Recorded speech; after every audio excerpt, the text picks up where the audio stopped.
Jackie like a kid, rather than an adult. And I always think you skip forward 100 years and Jackie has just become Jacko. All that's changed in 100 years is a syllable. I do think that there's an argument to be made that race played a part.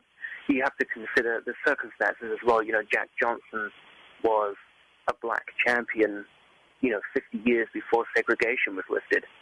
Michael Jackson was a black man who owned the Beatles and outsold Elvis in an era when MTV still wouldn't even put African Americans on its TV channel. So he was a racial trailblazer. He was a pioneer in that field. And I think it would be short-sighted to state for certain that race didn't play a factor. Well, let's fast forward to the trial that happened with the Arvizo family, and can you just put out some of those facts for us? Oh boy, that whole trial was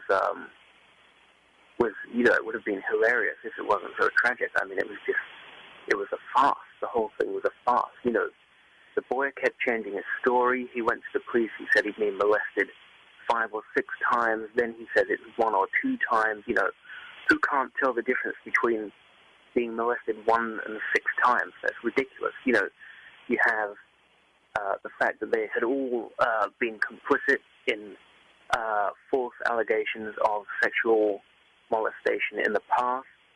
There was evidence that the children had been coached to lie on the stand in the past. They had lied for financial gain in the past. They were a family of grifters. They'd concocted these allegations that they were molested by JCPenney security staff and extorted a massive amount of money out of JCPenney.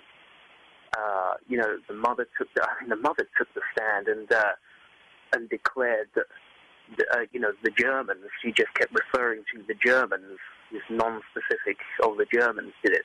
She kept claiming that Michael Jackson and the Germans were going to abduct her children and fly them to Africa in a hot air balloon or something. The woman was just raving bonkers. The whole case didn't add up. The prosecution kept calling witnesses to testify for them who would have nothing interesting to say. Quite notably, they called what they referred to as 5 former victims of Michael Jackson. 3 of them took the stand and said, "He never touched me and I resent the implications." 1 of them took the stand and said, "Once Michael Jackson was tickling him and extremely briefly brushed against his crotch, which could easily have been accidental." And the 5th didn't even show up. The 5th was Jordan Chandler, who he by this point had gained legal emancipation from his parents. His mother took the stand and testified that she hadn't heard from him in 11 years. And he actually left the country. Tom Sneddon wanted him to testify against Michael Jackson, but Jordan Chandler left the country rather than do that. And had he taken the stand, Thomas Mesereau, Michael Jackson's lawyer, had several witnesses lined up who were prepared to testify that in recent years Jordan Chandler had insisted that Jackson never touched him and that he hated his parents for making him say that he had, and that was why he gained legal emancipation. So even these 5 former victims turned out to be a completely farcical move on behalf of the prosecution. Then you had this hilarious conspiracy charge where they tried to prove that Michael Jackson had tried to kidnap the boy. They claimed that he'd held the boy and his family captive at Neverland, even though logs showed that the family had been entering and exiting Neverland of their own accord all the time. They'd been making phone calls to whoever they wanted. The whole thing, it just didn't make sense. All of these charges, they had no evidence whatsoever to support any of their charges, and they were caught trying to plant evidence, which is often brushed over by the media.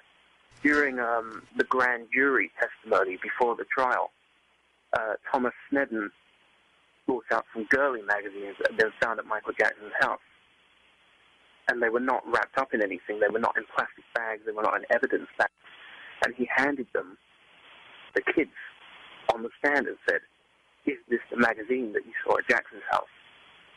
Do you remember seeing this magazine?" And then he took those magazines after he'd handed them to the kids on the stand and he sent them for fingerprint analysis, and they found the kids' fingerprints on them, which of course they would, because they'd just handled them in court. But he tried to brush over that. That evidence was not admitted in the end because it was realized that the fingerprints had been put on the magazines afterwards. But he took those magazines and he gave them to the kids on the stand, and then he sent them off for fingerprint analysis to see if their kids' fingerprints were on them, which is a blatant example of the prosecution trying to plant evidence against Michael Jackson. That is how feeble their case was. And it's quite interesting to note that there were over 2,000 so-called journalists covering the trial. It was a circus outside the courtroom, yet day by day they would not report what actually went on in the courtroom. You want to talk about that? Well, if even just hearing that number, 2,000 journalists, that courtroom did not hold 2,000 journalists.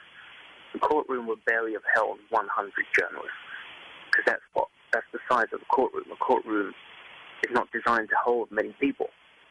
So you have 2,000 journalists stood outside the courtroom reporting on this trial, and only 100 of them, if that, have actually been inside. That's the level of reporting that you had about this trial. Thomas Mesereau was dismayed. He was completely dismayed. He would go home at the end of the day, he said in a couple of interviews afterwards, having had a really successful day in court. And he would switch on court TV and there would be a panel of supposed experts who were not even inside the courtroom